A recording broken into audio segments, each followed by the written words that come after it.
terse is the best kind of story to tell. Being terse? Mm-hmm. Short and anyways. Let's get to it. I'm Lila, and I'm horizontal. And I'm Alana, and I'm horizontal with Lila. Sex positive culture. It's my body to give. Are threesome gifts a thing? Taking a bath. I like your bed. Horizontal. Horizontal. This is Horizontal with Lila.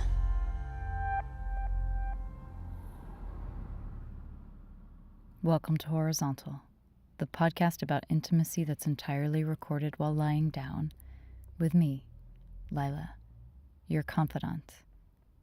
This intro was recorded in Burlington, Vermont, because for the entire month of October, Horizontal does America. I'm circling the country on a big, podcasty solo road trip, which began in New York and has me heading up to Maine, down to Baltimore, across the northern states, down through California, back across the South, and up the East Coast. And you can be a part of happening it. Patreon.com is a platform for crowdsourcing patronage. Whereas in the olden days, an artist survived on the support of one patron, our global web allows everyone who believes in an artist's work to have a hand in sustaining it. You can support horizontal endeavors with a monthly donation of any amount, from $1 on up. There are rewards at every level, and the rewards just get more sumptuous.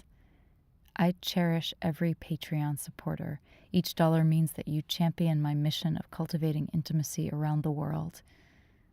And my gratitude expresses itself in many ways, one of which is an elaborate happy dance. This month I'll use your support for gasoline to get across the country, the recording equipment that I just invested in, ouch, and horizontal storytelling events where we record the quickies. If you can't support Horizontal financially just yet, you can still get sensual horizontal photos, video postcards, and missives from the road by signing up for the mailing list at horizontalwithlila.com. And if you know a particularly compelling human with fascinating, raw, vulnerable stories about sex, love, and relationships, send me a message through Facebook or the website. I definitely want to know who you think I should lie down with next. Horizontal's podcasting tour is sponsored in part by Lucid Studios, a New York-based production company that crafts video content, books talent, and produces live events. They are meticulous and passionate people who care deeply about the way your work affects an audience. For your production needs, you can find them on lucidstudiosny.com. How's the It's good. I mean, space from... It sounds fine. Because your laugh is so loud, it's going to be interesting to play with it later. I am trying to curb it, I know actually. you have been. I mean, it's wonderful. But also, I would want to have one more piece of security. Damn, this is like my holding back laugh. Yeah, I know. Fucking It's great. hey. It's wonderful. It's great. Fuck. It's magic. It's a magical laugh.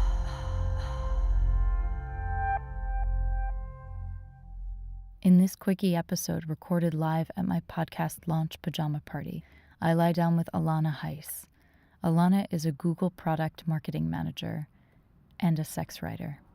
She's probably the famous-est real-live unicorn, a term used for the not quite as mythical and rare as one might think person who has sex with couples, usually a bisexual. She wrote an excellent titillating article about it for GQ entitled Confessions of a Real-Life Unicorn. She tells this story at my request because I wanted to know more about unicorn life. At the beginning of her story, Alana calls herself a fake gonzo journalist, but I completely disagree. I think she's a real gonzo journalist. You can find her work on alanaheiss.com. That's ALANAHEISS.com. So you know what you have to do, right? Come lie down with us.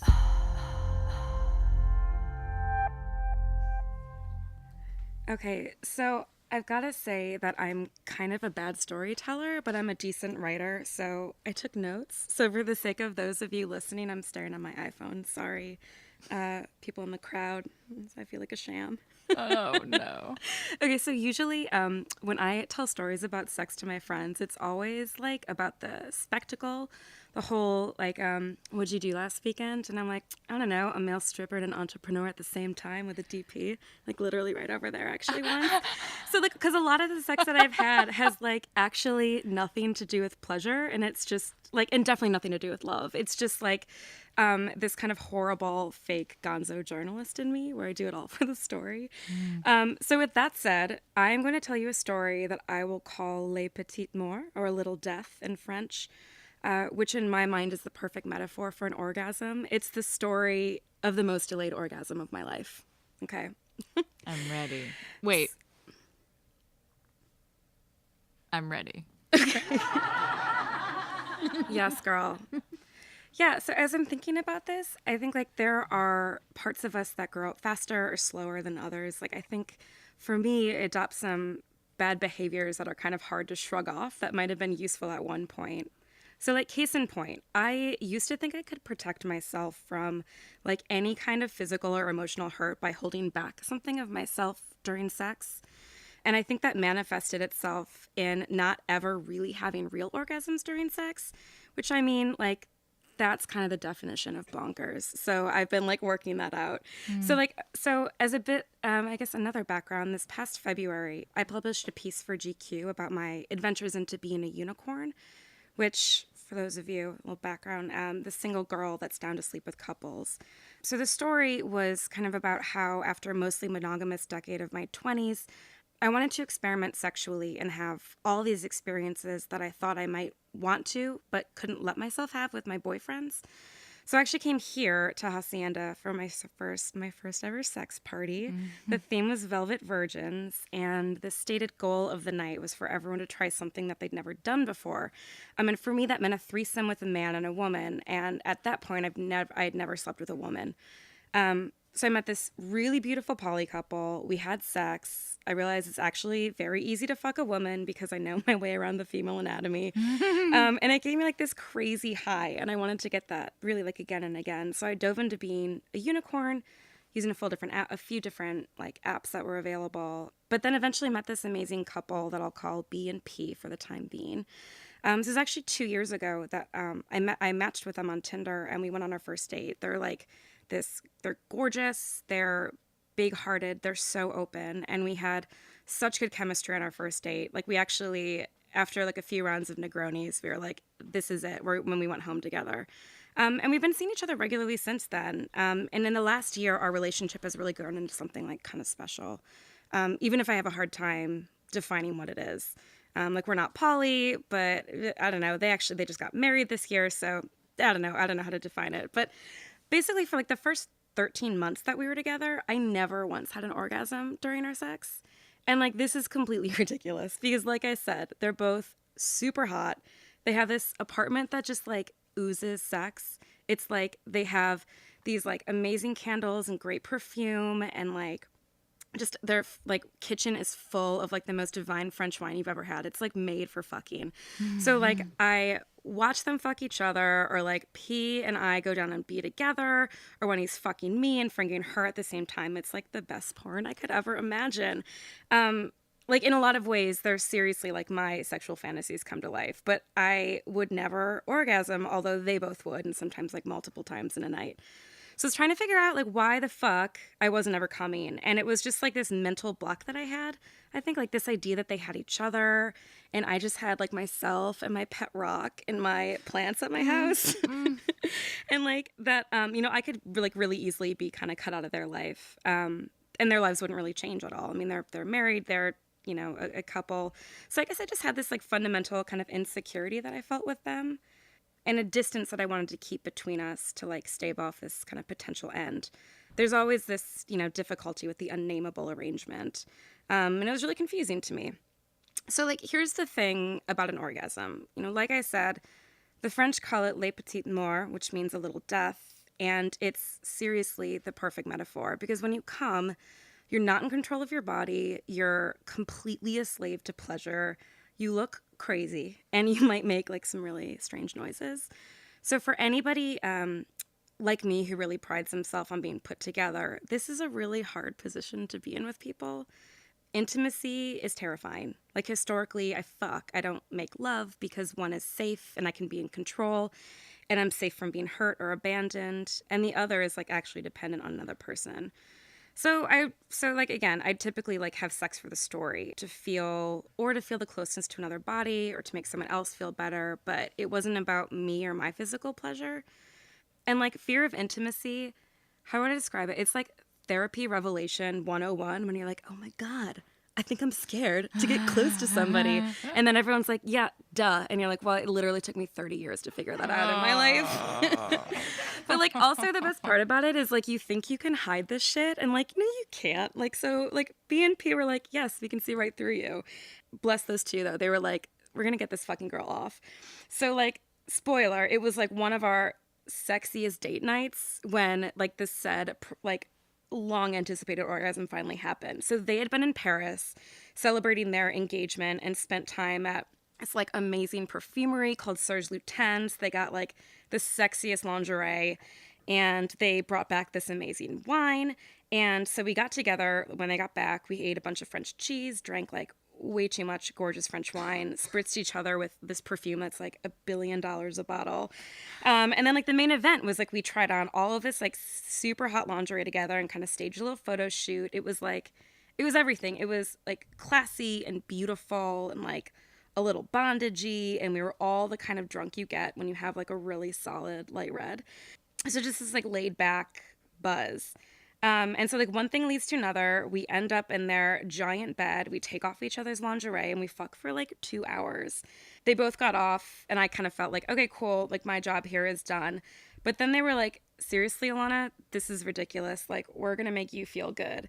And after like, I mean, I don't know, like for those in the audience who are listening, like after you've fucked for like 2 hours and had like a bucket of wine, you're kind of like, you know what, I'm just gonna lie here. Or no, I was actually just like, you know what, like I'm not even gonna protest. Like I'm just, you know, I'm gonna lie here. I might like close my eyes a little bit if I fall asleep, cool, but like you guys do you. I don't know, like it like kind of just made me feel like they really like give a shit about me. And there was something about like kind of recognizing that like, I don't know, somehow in this moment, like being vulnerable kind of felt good and kind of felt like loving and beautiful. And so I kind of like stopped feeling self-conscious about like how long it might take me to come versus her, because she gets off in like a minute and I take like fucking days. And so, you know, I just like followed Cheryl's advice, like fucking lean in, let them do it. And like they just both ate me out for a while and I had like the most amazing orgasm, like finally. So I guess like for anybody else out there, like who fears intimacy, has like trouble being present during sex, like there's just this edge that you have to will yourself over and you get to the prize of like a really fucking great orgasm.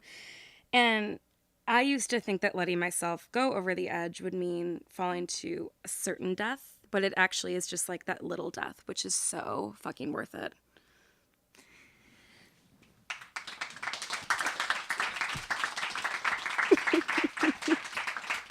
I have so many questions. Do you think there's any way to avoid that insecurity or vulnerability as a unicorn?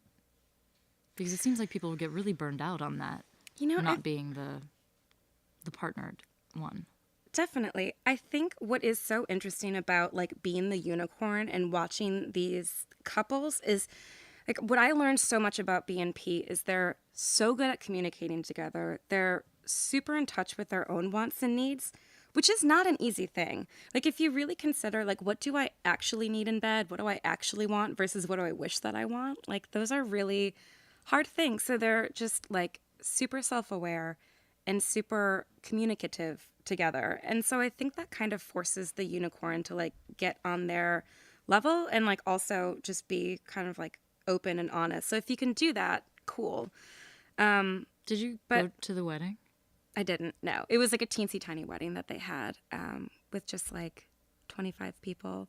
And it's weird because sometimes I don't really know how I fit in their life. Like we've gone out publicly together and like I know they're friends and like we spent New Year's Eve together and like we all made out at midnight with all of their like friends and colleagues and whatever. But it still is like I love them. I love seeing them, and I'm still fucking confused by it. Yeah. So I wish I had all the answers, but I do think that this whole experience has been it's really hard. Like it makes you kind of been confronted with a lot of like my own stuff, but it's also fucking hot and like really fun. Is it the antidote to the repressive monogamy of your 20s? I think for sure. Yeah. I also like was raised, super Christian, and the idea of a woman being a sexual being is like it's the worst thing you could possibly do. Ooh. So I thought that like let me go do like a real bad thing. Like I'm gonna have group sex. I'm gonna like fuck this married couple. But then the thing is, And it's write like, about it. and write about it. And use my real name, where some people are like, Yeah. Alana, and I'm like, it's cool. I'll never get a job in finance, but like that's totally fine.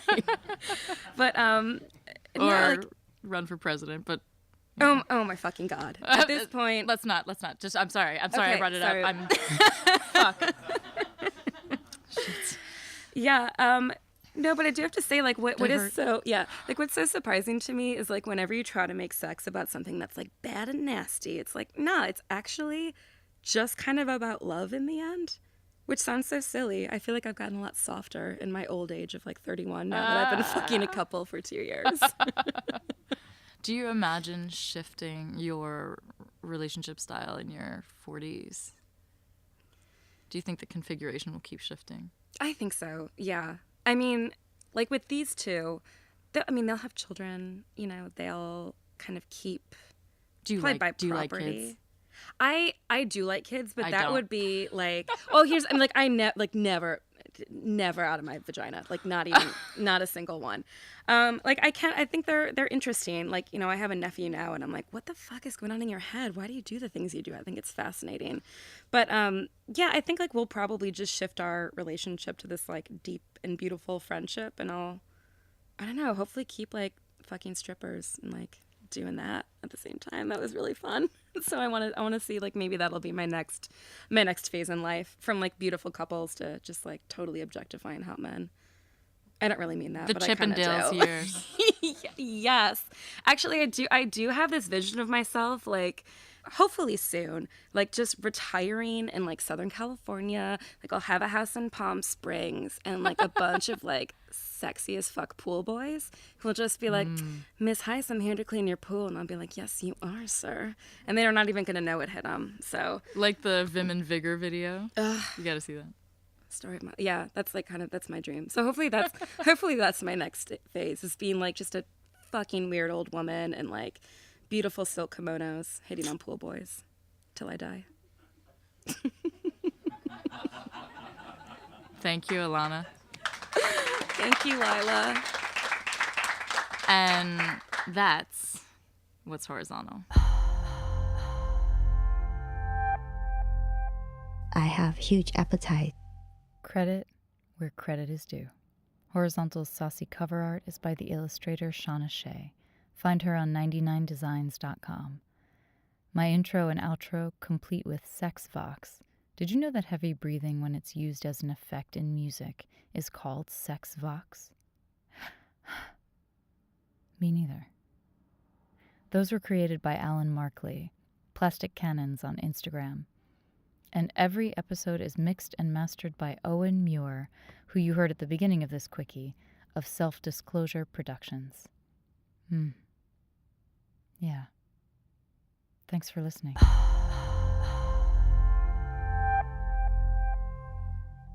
I crack myself up all the time, so I feel like we're going to be in this together.